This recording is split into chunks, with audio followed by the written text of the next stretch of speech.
Well, I have not been recording the past couple of days just because honestly, I haven't felt like it. I made it through the end of April, so I'm really happy about that. But I have exams coming up this week and next week, so I just don't think I'm going to be recording as often. I literally have an exam tomorrow that I'm pausing studying. I was already taking a break, but I need to get back in. But I wanted to record this video um, because I think I should make videos about this because this is literally a big part of what it is I'm studying in my PhD program.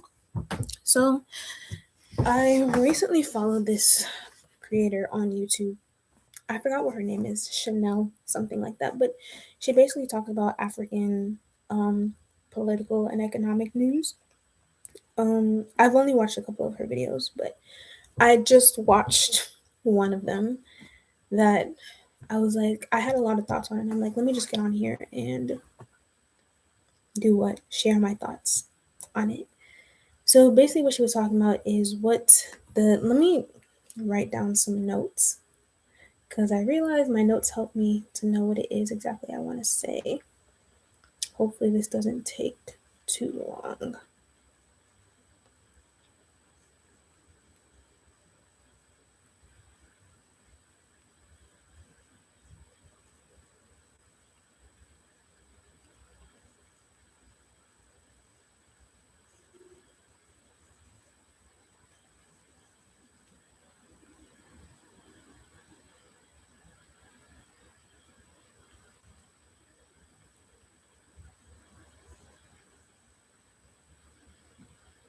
Okay.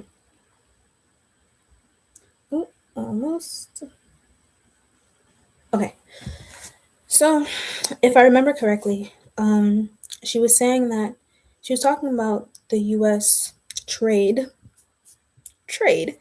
deals with African countries to get their minerals for the technology that we are developing in these here United States. And basically, that Trump is threatening pulling aid for HIV, um, either HIV testing, research, intervention, or treatment, specifically from the country of Zambia. If, if Jesus, if these countries don't give him what he wants, which is basically some kind of like access to their critical minerals in the way that he wants, and also access to their HIV data, their health population data, which is crazy because that is crazy sensitive information. Um, Now, I want to caveat this by saying I'm not too up to date on like African political and economic news, which I want to be and I need to be because this is literally what I'm in my program for. And I'm trying to like plug into places that will make it easier for me to do that. So I've been trying to subscribe to different newsletters. It's mental health. We're getting better though.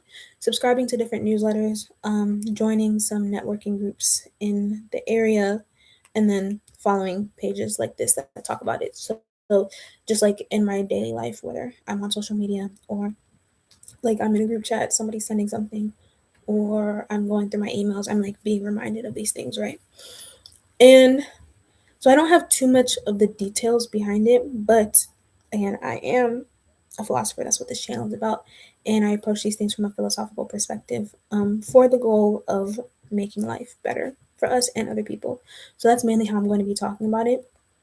But I really do need to get educated on like what the current events are so that I can know what to talk about and form my opinions more concretely to what's actually happening in the world and not just like the theory realm. But I just have so many thoughts about this one. This is wicked. This is wicked, and that is standard analysis of basically trade between African countries, African sovereigns specifically, and external nations. So there's trade at like the business level, like there's at the individual and business level, individuals buying products from foreign companies. There's trade between businesses, so businesses doing business deals with each other, having partnerships, working together like in the supply chain. There's international trade in that way. Then there's sovereign trade, making official governmental trade deals between nations. That's where things get really sticky. That's where things get really sticky because it's actually less about economics and trade and business and much, much more about politics. At that level, you cannot separate economics and politics. They are like one and two. The whole reason colonialism happened was economic. It was economic for the colonizing nations, and then they used their political power to suppress the people they came in contact with for their economic gain. So, like, economics is typically like the goal, and I'm making the statement with doing very little like reading on history, not just like like European African colonial colonialism, but also colonialism that has happened in other like parts of the world. I mean, people within certain regions have always been like trying to colonize each other. But typically the reason for doing that is economic. I mean, outside of the fact that you can probably literally just hate like another group of people, it's typically to give your own people better like opportunities and things like that to live a better life. And okay, so where were they going with that? So then when we're starting to talk about trade at this level, at the sovereign level, we're talking global historical politics. We are no longer talking about economics. Like, the economic conversation has ceased because at that point, decisions that are being made by sovereign nations. These people are not economists. No, these people are not always understanding of like how business works or even necessarily how trade works. They're politicians. They're politicians and they're making economic decisions from a political angle. Now we have different like organizations like the World Trade Organizations or even like the United Nations that try and mediate these things so that they don't create problems literally. Again, I still need to understand like the landscape of this a little bit better. I was even going to say organizations like the World Bank and IMF, but those are colonial organizations as well. Um anyways, it's so crazy. Everything, the world system is not set up for people that have been countries that have been colonized within the past 200 years to win. It really isn't. Um, okay, so where was I going? Let me just look at my notes. So because of that, even though like what he's like I said, the typical comment for something like what Trump is doing would be that, oh, he's wicked, oh, he's greedy, oh, this, and that.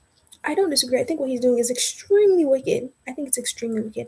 I also think he is very perceptive and not afraid to use what he knows because he knows that he's very concerned. He's not humanitarian.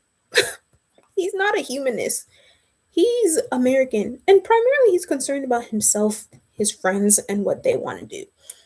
And because of that, he's using everything at his disposal, everything that he has like an edge on, leverage for his benefit, which I don't necessarily think is the worst thing because when you're in like negotiations and things like that, especially with like entities that you don't necessarily have a personal relationship with, you want to make sure that you are actually getting what you want and you're going to use as much of what you have to be able to do that in a respectful manner. Respectful meaning not using force. So like the US has every literally, like, it sounds crazy, but the United States has every right to pull its aid from these other countries given the current setup of like, oh excuse me, global engagement and oh excuse me, the current setup of global engagement and responsibility and things like that, because there'll be some people that can make the argument that, okay, yes, while the US has the right to pull like funding, whether through US aid or this HIV funding that's been given to countries, like it also should, because it doesn't, like, there's no legally binding thing that says that it needs to do this, but it should have a duty and a responsibility to give and to continue to give to these nations, because the history of the United States and its involvement in their economic and political states is one of the big reasons why they are in the situation that they're in. And there's this whole discussion in the world of development, trade versus aid, but literally, like, aid was being used to keep nations down. Now trade is, when you start getting into like things like trade where people actually now have to negotiate, the US has the advantage. I genuinely don't know. I don't know what African nations are going to do. Like, what are they going to do? Because it's like in things like this, they're not just going up against the United States. They're also going up against Europe, primarily like the United States and Europe, because Europe is the US's allies and they colonized Africa, and the US is just the primary producer of a lot of these like final products and services, especially like cutting edge things that Europe gets to benefit from through trade, like in that way. And oh my gosh, I feel like I'm just speaking gibberish. Okay, what was I saying? So Africa is just in a very like precarious position. African nations are in a very precarious position because of this, economically and politically, because economically they are heavily dependent on the Western world, whether that's a result of colonialism, whether that is a result of greedy leaders making decisions that primarily benefit them and not the people that they're supposed to be leading and serving in their countries. Um, all of these other things, they're in a precarious economic position where they are very dependent on the Western world for things that are very critical for them to live their lives. And then they're also in a very precarious political situation because if they start denying the West the power that it has historically retained in these regions, they can die. Like I was seeing like people in the comments be like, "Oh, stand up, fight the resistance, fight the power, free the people." I'm like, "Do you know what that takes? Do you know that people have to this is not cute language. People have to put their lives on the line if they actually want to sustain like change like this." And I just think it's so like, I understand the sentiments, but the people that are saying this are not the people in Zambia that if the Zambian president refuses this deal will be suffering from HIV as a result of this. Even the Zambian president and his immediate people are not going to be suffering if he decides to resist or not take this deal. Like, so then questions about leadership come into question. Yeah. Questions about leadership also come to the forefront as well, in terms of like, when you're making decisions as a leader, who do you have in mind when you are making those decisions? Because yes, we can say, oh, make decisions to put your country in a better place. What is putting the country in a better place? And what timelines are we thinking about? Because yes, we can say put your country in a better place for the future, to give yourself, to set precedent, to give yourself sovereignty over your resources so that you can have more bargaining power in the future. And then millions of people are going to die, and none of those people are going to be in your immediate circle. Which one is better? Like, someone that is making that decision is not just like, oh, I'm doing this for my people. They're literally going to be sacrificing the lives of the people in their nation. This is not an easy decision to make. It's not easy to be like, stand up to the US, huh? And have millions of my people die, or hundreds of thousands of my people die. Have potentially the US start getting involved in our politics so that they can get what they want, put other people's lives on the line, and potentially have them be killed because of that. My life, my family's like these decisions are not, they're not easy to make, and it's not easy to be like, stand up. And anytime we do see someone in a position like this standing up, pray for them and their country, because the powers that be want to see them destroyed. They want to see them destroyed. It is ridiculous. Like, It is ridiculous. Um, okay. I think yeah, that's actually most of what it was that I want to say. But yeah, it's just like a very sticky situation. And then like some questions that I have is what could actually like be done in like a situation like this where the leader of the most powerful like entity on the earth comes to you, someone that is almost like at the bottom of the ladder, wants what you have, is using the fact that they own a lot of the resources that your people are dependent on to essentially extort out of you what they want. Like, how in that situation do you become sovereign? How in that situation do you become dependent?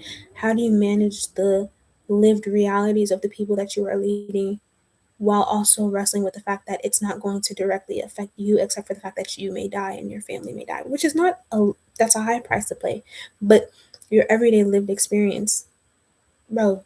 Leaders of African countries are living well, so these things that we are like the ramifications of making these decisions are going to fall on the hundreds of thousands of people that they're leading.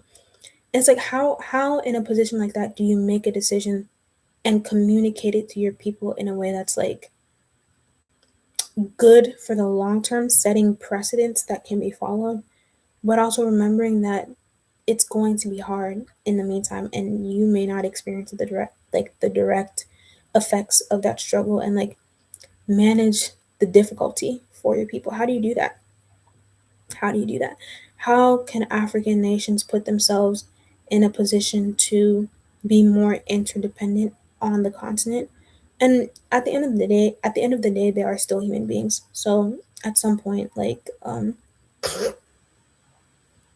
there's going to be politics that rises up within intercontinental trade and trying to like develop internally. But is that conflict better than the positions they are currently in when it comes to the Western world? Questions like these.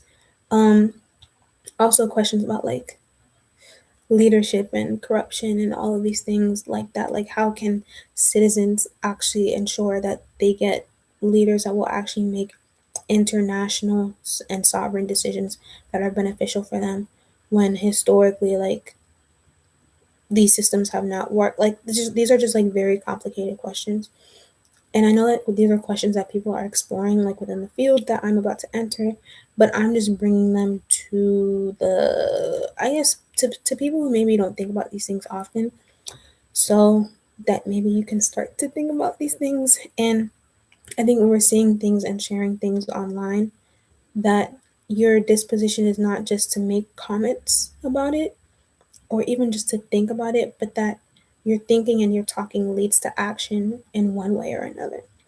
Whether that action is actually going to visit the continent at some point so that you can see it for yourself, whether that action is to start saying more informed so that you can understand a little bit better what the stakes are and how you fit into the global economy. Because we all sitting here talking like this, that person is leading our nation and he's making these decisions. While we understand that he doesn't necessarily represent all of Americans, he makes that decision, all of us benefit. All of us benefit from that. All of us are currently benefiting from decisions like this, from deals like this that have been made in the past. And if we're comfortable enough to sit and talk about this and how this is bad, are we willing to put our words, our actions behind our words? Are you willing to stop buying from companies who directly benefit from this and are pushing for legislators and leaders like this to make deals like this? They may not be pushing Trump to make deals in the way that he is making them, but it is tech companies that directly benefit from things like this that has even put it on Trump's radar to be like, oh, this is something important for my country, and I'm gonna make sure by any means possible we get this done. Because if it happens, those companies will benefit, and the American people will benefit. I am American people. Most of you are American people. So then it's like how do we these questions are hard. Global politics and yeah, like global entanglement is just such a complicated thing. I just Yeah, and then there's also the other aspect of most people genuinely, one, most people don't know, but I also think most people just don't care. Like most of us don't have a connection to human beings that are outside of, I was gonna say like our general vicinity, but I could even go as far as to say like maybe even just like your family. Like there's a lot of Americans who really do not care about other human beings, barely even care about like their family. But that is not to say that there aren't also a lot of Americans who do care about people like outside of their general vicinity. But I think general American culture, like on a whole, like doesn't have people concerned, like doesn't have the citizenry concerned about people that are outside of their general vicinity and interactions. So even if you're then trying to explain this, like what this is to somebody else, they're not gonna see like they're gonna think about it for the time that you're explaining it to them. As soon as you stop talking, their mind is gonna go to their daily life concerns. And how like why would they make a decision to not buy like from Apple if Apple is benefiting their life and they have no connection to people on the African continent? Like so then you start asking yourself, what benefit is it really doing for me to make certain decisions like this if at the end of the day I am one out of millions of people and millions of the other people are just not, they don't care enough for these things to happen.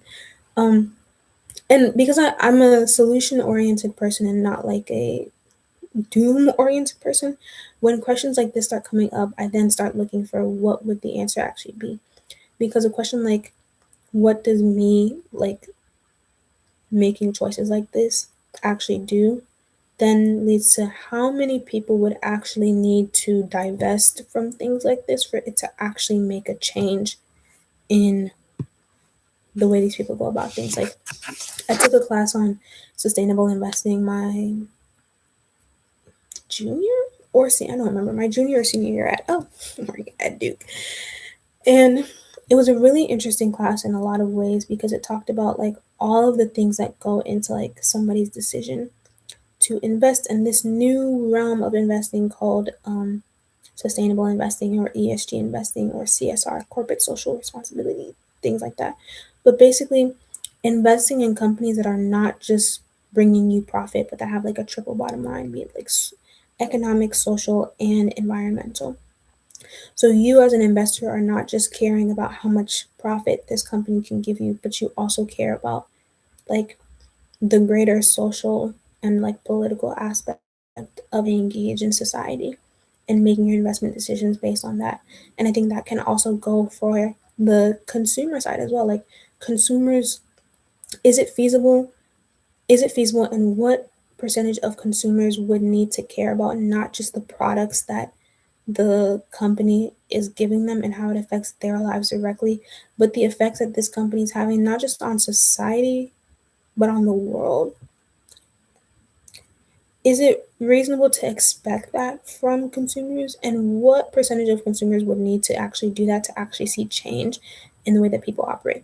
Because with sustainable slash ESG investing, we actually started seeing companies change. I wouldn't necessarily say changing their practices or their ways, because that's complicated. People can communicate and market things that are not actually true to what they're doing, but they started changing their messaging and their perception um, to the public to align themselves with these principles because they realized that people were genuinely divesting. Like it was making an impact on what they care about the most, which is money.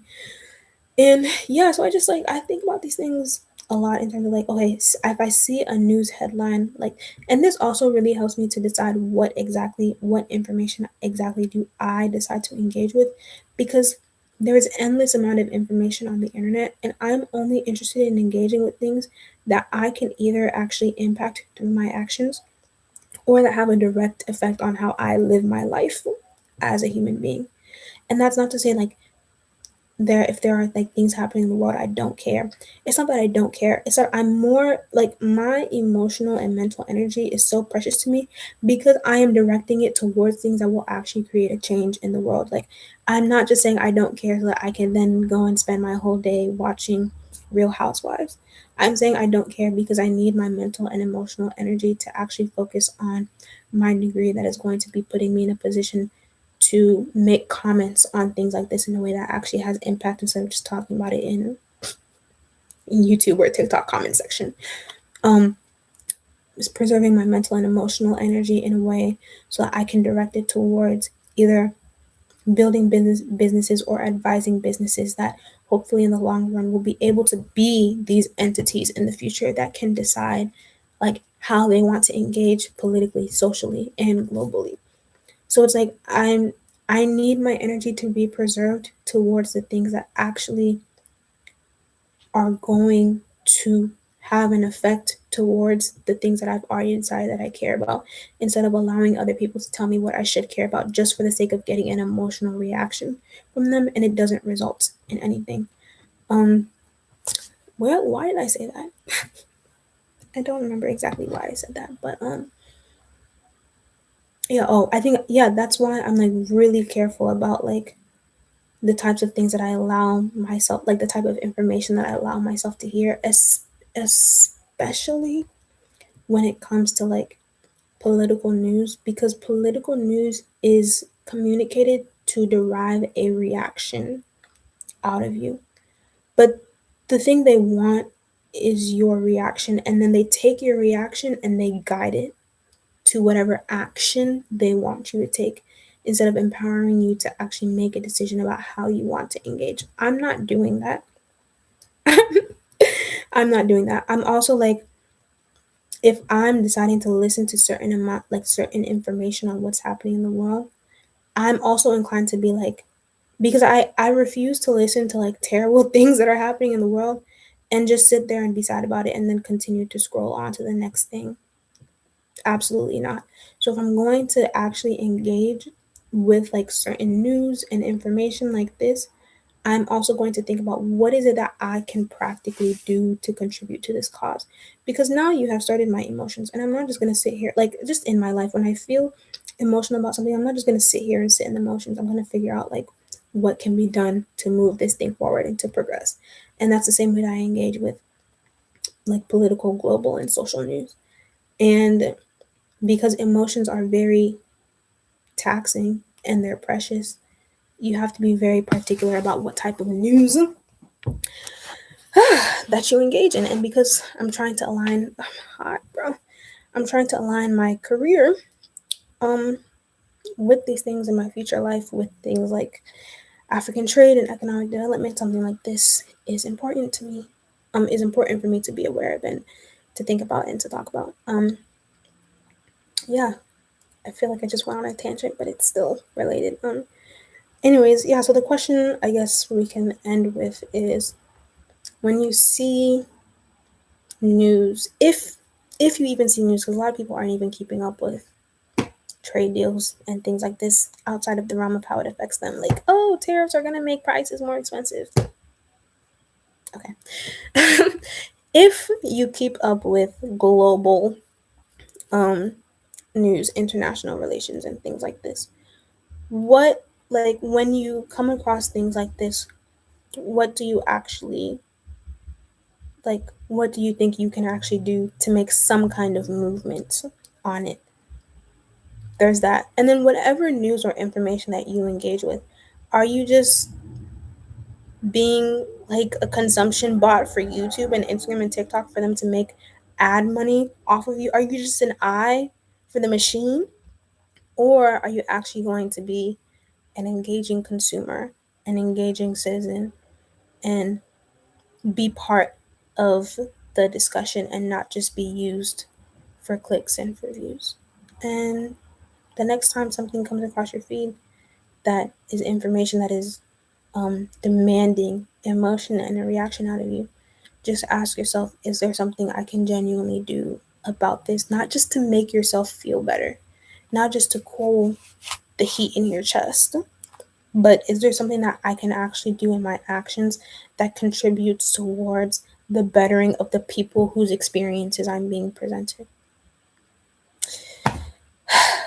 These are my thoughts. Thank you for stopping by.